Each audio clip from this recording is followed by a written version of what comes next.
Hello everyone, नमस्कार सभी को, स्वागत है सभी का स्टडी प्रीचर्स पर। A very good morning to all of you. आज के इस वीडियो में हम बात करेंगे the most important modern history MCQs. Right.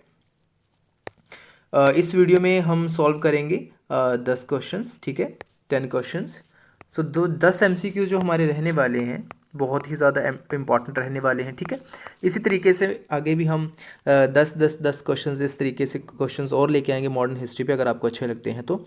और रेफरेंस जो रहेगा वो जो आपकी स्पेक्ट्रम की जो बुक है मॉडर्न हिस्ट्री की, वहाँ से रहेगा। राइट।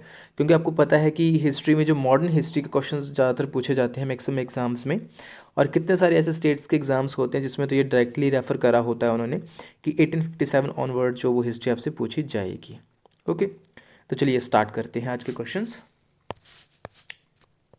पहला क्वेश्चन है, Ilbert bill controversy 1883 during Lord Ripon's tenure is significant because. देखो, क्वेश्चन सॉल्व करने से पहले एक बात ध्यान में रखिएगा कि जितने भी आपके क्वेश्चंस हैं यहाँ पे आपको जो ये क्वेश्चन दिया है ना, आपको ये भी पढ़ना है ध्यान से, क्योंकि इसमें काफ़ी ज़्यादा जो है वो इन्फॉर्मेशन आपके एग्जाम पॉइंट ऑफ व्यू से इंपॉर्टेंट रहेगी। ओके, काफ़ी अच्छी इन्फॉर्मेशन। जैसे आपको ये पता चल रहा है कि इल्बर्ट विल कंट्रोवर्सी कब हुई, तो 1883 में हुई, ठीक है। और किसके समय पे हुई, तो लॉर्ड रिपन के समय पे हुई। तो दो क्वेश्चन तो आपके यहाँ से सॉल्व हो गए। और इसी प्रकार के क्वेश्चन आपके मॉडर्न हिस्ट्री से उठ के आते हैं, डायरेक्टली फैक्चुअल क्वेश्चन आते हैं।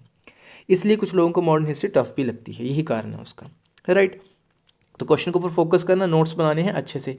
इन 10 क्वेश्चंस में कम से कम आप 15 से 20 क्वेश्चन ही का मटेरियल जो है वो लेके जाओगे, ठीक है।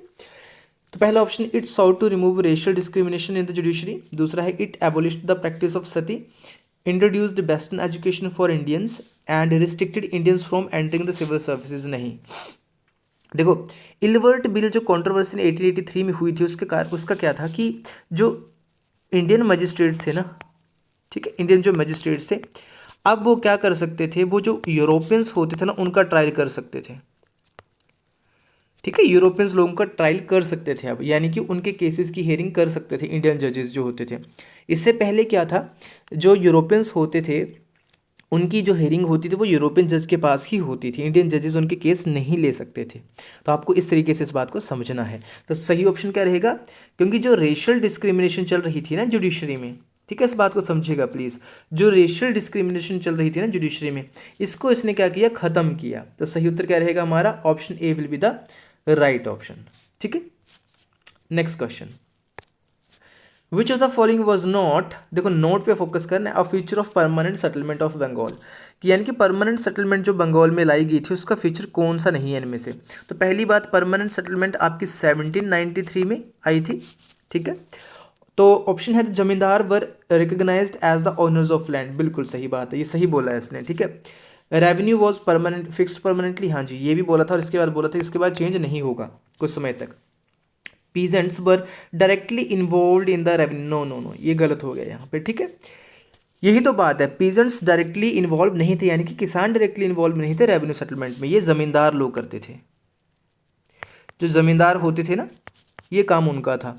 बाकी the state would not claim an increase, ये भी सही बात है, क्योंकि फिक्स जब कर दिया परमानेंट तो स्टेट क्यों क्लेम करेगा फर्दर इसको इंक्रीज करने के लिए, ठीक है। तो option C will be the right option, क्योंकि इसने पूछा है नॉट द फीचर ऑफ, तो नॉट यही है इसका feature. Next question, who among the following was the first governor general of British India, very very important. तो पहला गवर्नर जनरल ब्रिटिश इंडिया का कौन बनता है, Warren Hastings, Lord Cornwallis, William Bentinck या लॉर्ड डलहौजी। तो सही उत्तर रहेगा सी, ठीक है, विलियम बेंटिक। आपको याद होगा एक आपका चार्टर एक्ट आता है ऑफ 1833, 1833 का जो चार्टर एक्ट था उसके अकॉर्डिंग ये बने थे, ठीक है।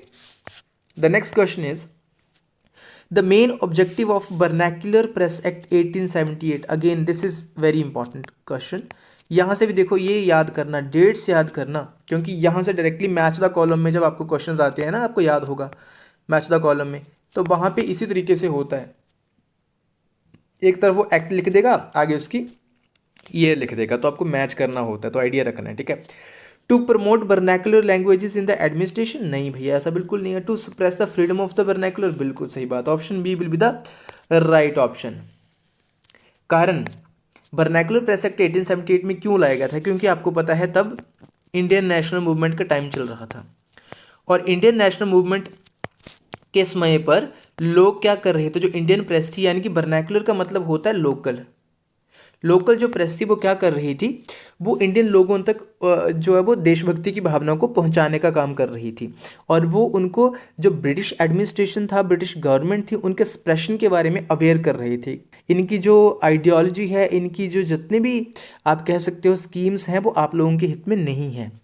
ठीक है, तो लोगों में एक नेशनलिज्म की भावना जगाने में इंडियन प्रेस का बहुत तब क्या था, एक हाथ था। तो उसको रोकने के लिए बेसिकली इन्होंने ये एक्ट लाया था 1878 का। So the next question is the Montague-Chelmsford reform, right? 1919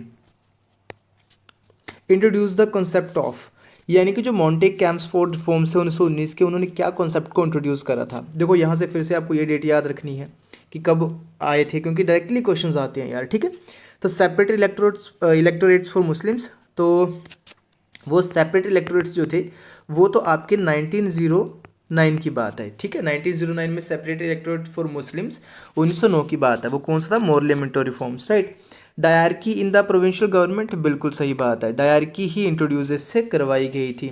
अब डायरकी का मतलब यहाँ पे क्या है, देखो इसने यहाँ पे उसको दो चीज़ों में डिवाइड करा, दो चीज़ों में। एक सब्जेक्ट्स जो थे उनको उसने बोला रिजर्व्ड, और एक को बोला इसने ट्रांसफर्ड। ठीक है, बांट दिए। रिजर्व जो थे उनको ऊपर कौन शासन करने लगा, उनके ऊपर शासन करने, उनको कौन देखरेख करते थे, वो आपके ब्रिटिश ऑफिशियल जो होते थे, ब्रिटिश ऑफिसर्स जो होते थे। ठीक है, और जो ट्रांसफर थे उनको किसने देखा, जो इंडियन मिनिस्टर्स हुआ करते थे। ठीक है, तो ये आपको थोड़ा सा इसके बारे में चीज़ें ध्यान रखनी है। The next question is the Poona pact 1932 was signed between, यानी पूना पैक्ट किन के बीच साइन हुआ था 1932 का। तो एक बात फिर से वही बात है, मैं बार बार नहीं बोलूँगा, आपको इनकी ये याद रखनी है। महात्मा गांधी और लॉर्ड इरविन के बीच में, Jawaharlal Nehru and Mohammad Ali Jinnah, Mahatma Gandhi and doctor V R Ambedkar, या Subhash Chandra Bose and C Rajagopalachari. तो सही उत्तर आपका रहेगा महात्मा गांधी और डॉक्टर बी आर अम्बेडकर के बीच में पूना पैक्ट जो था वो साइन हुआ था। क्यों हुआ था, इसमें बेसिकली बात करी गई थी रिजर्वेशन की। ठीक है, रिजर्वेशन, किनको रिजर्वेशन दिया जाएगा, जो आपकी डिप्रेस्ड क्लासेस थी, डिप्रेस्ड क्लासेस को रिजर्वेशन दिया जाएगा, वो भी किस में, इलेक्शंस में। ठीक है, जो प्रोविंशियल इलेक्शंस थे ना आपके, प्रोविंशियल इलेक्शंस थे, ठीक है, लेजिस्लेचर, उसमें उनको आरक्षण दिया जाएगा। The next question is the first session of Indian national Congress in 1885 was presided bye. तो पहला इंडियन नेशनल का सेशन जो आपका कहाँ होता है, 1885 में होता है, पहला इंपॉर्टेंट बात। ठीक है, और बेसिकली कहाँ पे हुआ था, ये आपका हुआ था बॉम्बे में, यानी कि अब तो आप मुंबई कहते हो, तब इसको बॉम्बे बोला जाता था। इसकी प्रेसिडेंसी किसने करी थी, तो ब्योमकेश चंद्र बनर्जी ने करी थी। किसने करी थी, ब्योमकेश चंद्र बनर्जी ने करी थी। और इसकी एस्टेब्लिशमेंट किसने करी, ये भी पता होना चाहिए, A.O. ह्यूम ने इसकी एस्टेब्लिशमेंट करी थी। The swadeshi movement started as a response to, swadeshi movement start करने का क्या कारण था मुख्य, Jallianwala Bagh massacre, partition of Bengal 1905, या रॉलेट एक्ट, या साइमन कमीशन। तो देखो इसका मुख्य जो कारण था वो था आपका द पार्टीशन ऑफ बंगाल 1905। देखो रॉबर्ट क्लाइव ने जब बंगाल विभाजन करा था, रॉबर्ट क्लाइव ने जब बंगाल विभाजन करा 1905 में, तो बेसिकली देश में क्या डिमांड उठी, स्वदेशी चीज़ों की। ठीक है, स्वदेशी चीज़ों की, यानी कि इंडियन गुड्स को अपनाया जाए ज़्यादा से ज़्यादा, और बॉयकॉट करा जाए जो आपके फॉरेन गुड्स थे उनको। ठीक है, द साइमन कमीशन 1927 वॉज वाइकॉटेड। अब इसको वाइकॉट क्यों किया गया साइमन कमीशन को, क्या मुख्य कारण थे, it did not include any Indian members, it demanded immediate independence of for India. देखो आपको इसका आंसर आई होप सबको पता होगा कि इसको वाइकआउट करने का मुख्य कारण यही था कि इसमें कोई भी इंडियन मेंबर, इसका पूरे पैनल में इंडियन मेंबर इंक्लूडेड नहीं थे, इसलिए लोगों में इनके प्रति रोष था, उन्होंने काली झंडियाँ दिखा के इनका क्या किया था, विरोध किया था। ठीक है, द डॉक्ट्रिन ऑफ लैप्स, आज का लास्ट क्वेश्चन, किसने इंट्रोड्यूस करा था, तो ये तो हमें डायरेक्टली पता होना चाहिए, लॉर्ड डलहौजी ने करा था क्या बेसिकली कि जिसके भी पास जो मेल उत्तराधिकारी नहीं है ना, जिस भी जो आपका कोई स्टेट है काइंड ऑफ, ठीक है, उसके पास अगर कोई मेल उत्तराधिकारी नहीं है तो वो डायरेक्टली किस में चला जाएगा, वो डायरेक्टली ऑटोमेटिकली ब्रिटिश एम्पायर में जो है वो क्या कर जाएगा, वो मर्ज कर जाएगा, ठीक है। तो ये लॉर्ड डलहौजी लेके आए थे। अब यहाँ से क्वेश्चन आता है कि सबसे पहला यहाँ पे कौन सा था इंडियन जो मतलब जो स्टेट थी जो उनमें मिली थी on the basis of this policy और दिस डॉक्ट्रिन। तो ये आपको कमेंट सेक्शन में इसका आंसर देना है, ठीक है। सो आई होप आपको लेक्चर पसंद आया होगा, आपने कुछ सीखा होगा इसमें से। So thank you so very much for watching. मिलते हैं किसी नई वीडियो में, तब तक टेक केयर।